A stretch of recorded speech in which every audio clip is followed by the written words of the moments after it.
emutkeun pa ingkanat solihata lamun eta janajah jalma soleh kolat mangka eta janajah bakal nyarios kodimuni cek eta janajah teh naon artina kodimuni teh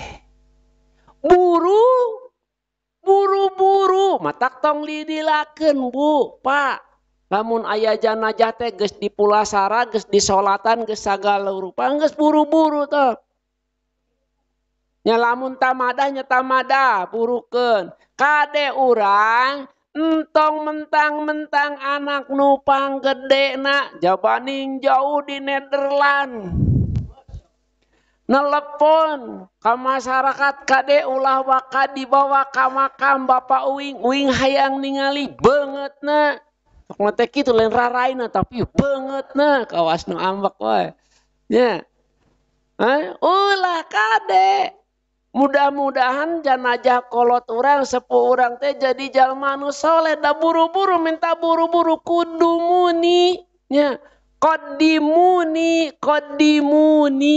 kade engke jaga ti ayeuna urang wasiat kanu jadi anak urang bisi anak urang jarauh nya nu di Amerika nu di mana budak urang pangjauhna di mana sapipir Cihaur ya sapipir nya pepeje ti ayeuna nya bisi emah waot gitu mane jauh ti emah kade ulah hayang didagoan gitu nya menta buru-buru dicanda ka makam pantesnya Pak osok manggul janajah Pak sok karaos henteu cek masyarakat nu nuturkeun teh komo tukang maca tahlil bari leumpang capek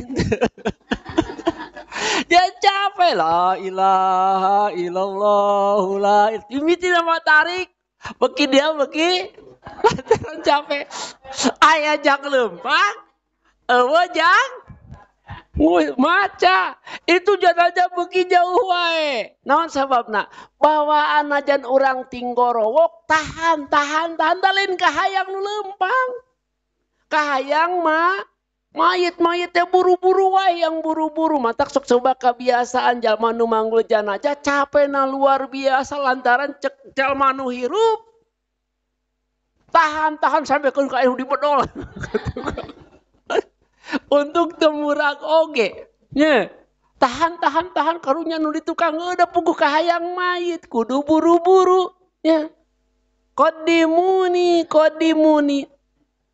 tapi ingat wa ingkanat gue rosolihatin lamun eta si janajah teh henteu soleh nyarios eta janajah ya wailaha aina yadhapuna biha cek eta janajah teh he cilaka teuing rek dibawa ka mana janajah kuring kira-kira eta lamun anu manggul ngadengkeun kumaha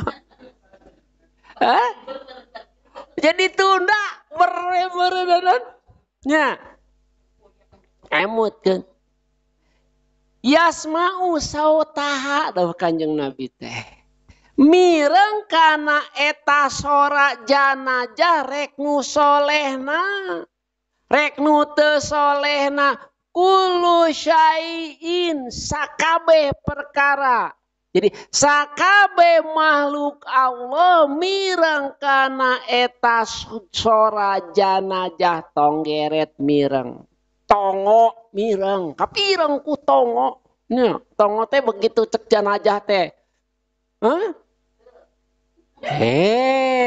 ini sok miheulaan wae cek eta janajah teh kodimuni tongo teh ngaliuk walaupun katingali ku urang mah saha eta nu ngajerit menta buru-buru oh si anu langsung tongo teh ngadoakeun sing jadi ahli surga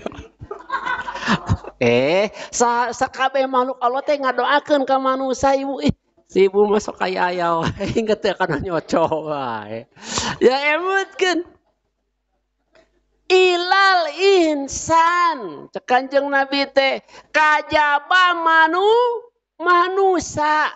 Manusia mah teu ditakdirkeun ku Gusti Allah nguping sora jana naon sababna walau sami ahal insanu lasoiko. Lamun manusia nguping kana eta jeritna janajah cariosana janajah pasti gemper, pasti soak daek manggul nama. Oh, Pak, ibu-ibu matara manggul, ya bapak-bapak daek manggul nama. Teu kadenge geus hese nu manggul. Nya, coba orang tingali nu manggul janajah muter nu eta wae. Coba deh geus aki-aki ayo. Ya. Itu kudu nu jag-jag emutkeun. Ayeuna wihan deui tos takadnya. Urang teu ditakdirkeun ku Gusti Allah nguping sora janajah. Emutkeun. Ari pangrungu eta kabagi 3 bagian. Cek ulama, aya ulama anu nalungtik kana ceuli manusa. Cek urang mah hiji lain ngan 2 ceuli teh lain, Bu. Ceuli teh ngan 2 lain. Nah, tapi fungsina ceuli tadi teh aya 3 bagian cek eta ulama. Nu kahiji simaul idrok. Ya, simaul idroki. Anu kadua simaul pahmi. Anu katilu, naon katilu? Hah? Simaul qabuli wal ijabah. Emutkeun. Anu kahiji anu disebat simaul idroki pangdenge persepsi. Lamun cek bahasa urang mah kadenge. Nya, eta disebutna simaul kadenge. Contohna kumaha? Allah ngadawuh inna samina Qur'anan ajaba eta simul idrok persepsi ngaranna. Tawa ukur kadenge bahasana. Nya. Aya deui nu kadua teh tadi teh naon cenah? Simaul pahmi. Nya. Nya eta anu mere manfaat ka etku eta sora di mana kasaha ya jalma nu maot mireng teu